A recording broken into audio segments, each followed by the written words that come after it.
How to turn on or turn off Nova Launcher for device admin apps on Samsung Galaxy S26 Ultra. So let's start the video. First of all, go to app library. Now here, so click on settings app. Now in setting, scroll down and click on security and privacy.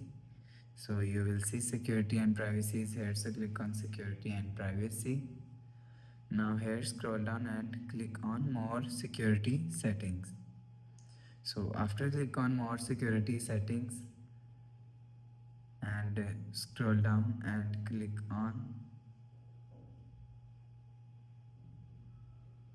device admin apps.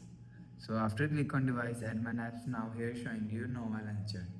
So if you want to turn on Nova Launcher, so turn on this button, you will see Nova Launcher is turn on.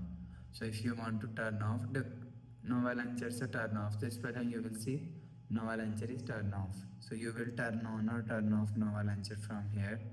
So after the process, go back to home screen, refresh phone. So that's how you can turn on or turn off Nova Launcher from device admin apps on Samsung Galaxy S26 Ultra.